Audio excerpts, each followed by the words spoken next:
Well, just to give you I'll be updating our listeners later on the perspective. There are some developments that have definitely surprised the local police in terms of certain local individuals known to the police who are now getting involved in the community on this eco-village. So it's one minor. It might sound fairly minor, but in terms of media, if you were to get in the media and show, you've got people complaining that there's nothing for kids to do these days. There's no youth clubs and they're just hanging around on the streets. If you can prove that a couple of guys who've set up tents and who've got some wood on a disused piece of land, that can actually be massively helpful for giving young people something to do, then I don't think getting the community on side would be a problem. It's just obviously getting the word out and making it happen. Well, yeah, I mean, I think the thing is, there's also the pot issue, that's always going to be an issue. That needs to be straightened out because people do like to smoke pot. Yeah, absolutely. Now, if they were going to offer it to the for the youths to come in, then there may be some of the parents don't agree. Yeah. But once you start getting public opinion in your sway, you've done the effort, you've done the due diligence, and you're getting the parents' consent that they agree to have people, allowed to smoke pot there or whatever. Yeah. It's kind of like a disclaimer on the insurance.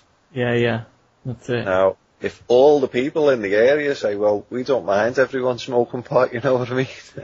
Then what basis have the council got to stop them? That's it, yeah, that's it. But because no one's making a case, no one's bringing the evidence to light, so the council can't act. Yeah, exactly. I mean, all it takes is the local community to get on your side, I think, and that's pretty much half the battle won. Yeah, it's more than half. Look at the lorry drivers. Yeah, true, it is. Yeah, completely.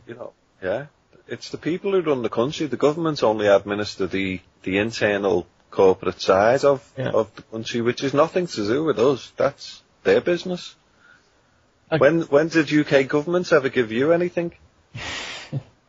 Do you know what I mean? That's how much involved you are.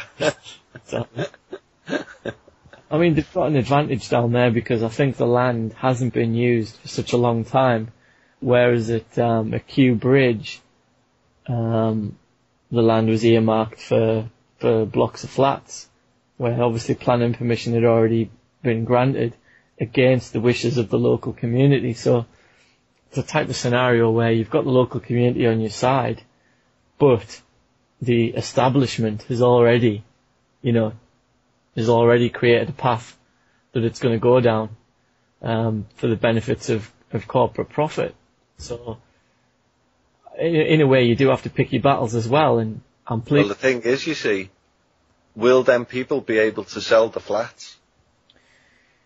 Well, yeah, who knows? I mean, the people who are going to buy the flats are going to be doing the local community who said that have opposed the flats. You can guarantee that most of the ones who buy the flats are going to be from that community, so are they not being hypocrites? Well, yeah, it's something to keep an eye on, but I think once if people feel like they've been defeated, then they'll generally, these days, they're quite eager to just give up. Yeah, exactly, and that's a problem that we need to overcome as well. Yeah, again, that's down to time and commitment, isn't it? It's the same for people going into court. I mean, I've been in court. I think I've been in 4 times now for council tax. Yeah. And it's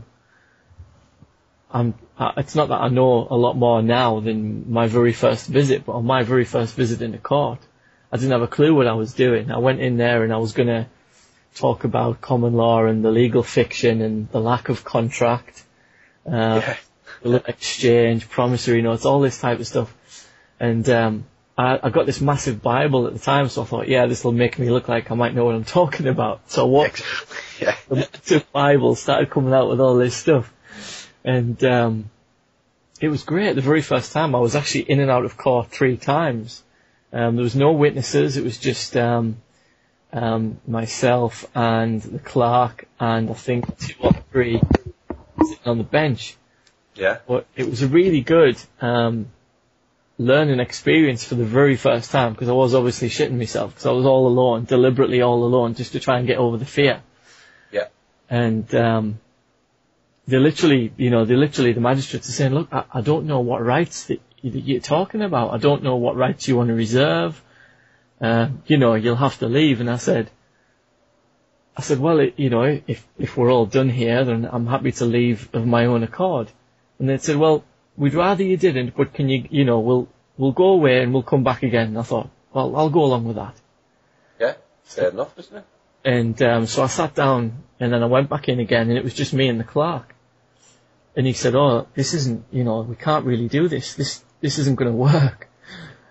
And I said, well, I've explained my position, and this is my position. I'm not gonna budge. I'm not gonna come to the front and sit down and say yes when you shout my name and give my address and all this type of stuff, because that's not me. That's legal fiction. Good for you. And so he sent me back out again, and obviously it was my second appearance in front of the magistrates, but it was the 3rd time inside the courtroom. And literally we just repeated it all over again, and she kept saying, the magistrate kept saying, this is your final chance to come forward and identify yourself in the correct manner. And I must have had about 5 final chances. I thought, they really are really eager for me to get down and sit at the front of this room. Well, what it is, you see, like I was saying there with the flag on top of the hill. Yeah. You've got to give registered notice into the public to offer the lien position. Yeah, that's it. And that's what they're doing. They're offering at the court an opportunity for someone to say, who is Mr. Mike? Yeah. Well, generally, a lot of people go, oh, that's me, Yeah. But there's nothing really there that suggests that they're actually talking to you specifically and, recognise it as a commercial transaction. Exactly. What they're doing is they're making an offer into the public just to check, because, Rome claims everything already and that's already been set up, blah, blah, blah. Yeah. They know they own that name. And they're offering it to the public to see if it's like when people get married, is there anyone who got any reason to suggest these 2 people should not be married? Yeah. Or forever hold your peace? It's a good one, that one. I like that one. Exactly, it's exactly the same. It's an offering to the public. Yeah, for sure. Yeah.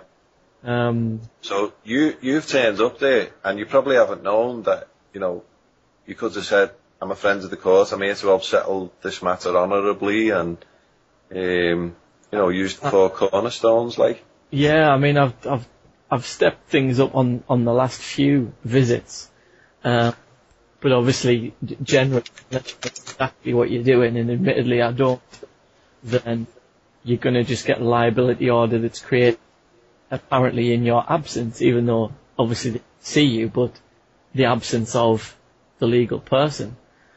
But funny enough, the very last occasion where I went into court, I didn't get through the courtroom door because I stood outside, and obviously I asked them if I was reserving my God-given inalienable natural rights. Do we have an accord, that type of business? And they weren't going to have any of it. I honestly just expected them to say, yes, that's fine, come inside. But they never. They didn't. Yeah. They didn't want it to happen. And yeah, but they understand it. Yeah, I was quite taken aback by it, because I've seen it happen so many times where people have just they've just agreed and got let inside. So I was all prepared to have this battle. Yeah, sort of battle with sort of love in a way, and it never happened. So you know, I don't know how this was going to play out, but, you know, we'll see how it goes. Because I don't like ignoring the corporations, you know. If they want to interact, then I don't like to be ignorant of it. Well, the thing is, you see, the bit that you might help you there is, they are people, and they're acting as something, so, you know, they're in the pantomime. Yeah. And the pantomime has been set up. Now, they're working internally under whichever corporate name that it is. They're acting internally. So you're coming in saying, oh, I'm an employee of that company too. Yeah. So they're going, oh, right, well, you know, you accept all the liabilities then. Yeah, exactly. If you walked into, you know, some, like Tesco's or something and started stacking shelves and said to the fella, you know, I work for Tesco's, what are they going to think about you? Yeah, that's right. I see what you come. It's exactly the same. I guess this is why, obviously, at one point we were going armed with the birth certificate into court. Yeah. And saying, there he is. There's the legal fiction. You know, apply the debt to this or whatever. I don't know what methods people have tried, but some people have simply took the birth certificate in to show that you, as a flesh and blood man, recognises the difference and the linkage between the legal person and the birth certificate, and you being separate. So, and obviously that often gets ignored, you know, in court. And well, there are two birth certificates, aren't there? What's your take on that one for anyone? You might be able to explain it a bit better than I can, for sure. Well, the short certificate is just, you know, that's like evidence that you're a man or whatever. Yeah. And the second one is the evidence of the fictional entity. Yeah, that's it. But yeah. The long one, or the second one, has the statute on it. Yeah. The other one doesn't. Which is the one that everyone has, pretty much? Two of them. They're called different things, aren't they? I did have them out. I just had them. The missus has been like a whirlwind again. But one's a short form and the other one's the long form. But the long one on the back or on the front, I think it's on the back, has got the statute on it. Well, okay. What does the statute apply to? Yeah, exactly. Legal fiction. Yeah. Okay, that makes sense. The topic is trust, equity, commercial redemption, sovereignty, and the like. That track was, Peter, which track was that? Remind me. Love is Contagious by Tyre Seville. Absolutely. There's a lot of mention of love currently in terms of how we take the fight back against the ruling class, so to speak. So, and obviously people are using that in their paperwork, and, you know, trying to remain honourable at all times. What's your take on that one, Pete? Yeah, it's a massive take, because studying the trusts, it was kind of, I started looking at it from not an esoteric way, or kind of an esoteric way, but more as a man-to-man thing. Yeah. And I was seeing it that, you know, this isn't like a legal thing, because equity is outside of legal jurisdiction. Yeah. So I was seeing it as I'm reading the things as like people are offering others to hold responsibilities for them, and, you know, people are saying, yeah, I'll do that thing for you. And like I was saying, a lot of the times it would be people left on the deathbed, you know, and that would be the last will and testament. Mm-hmm. And there are laws that govern that type of thing. Well, the reasons why there are laws that govern that type of thing is that it's all universal law, or like God's law, if you like, whereby if you were to see someone struggling on the street, you know, most people would offer a helping hand wherever possible. Yeah. It's not always possible. That's right, yeah.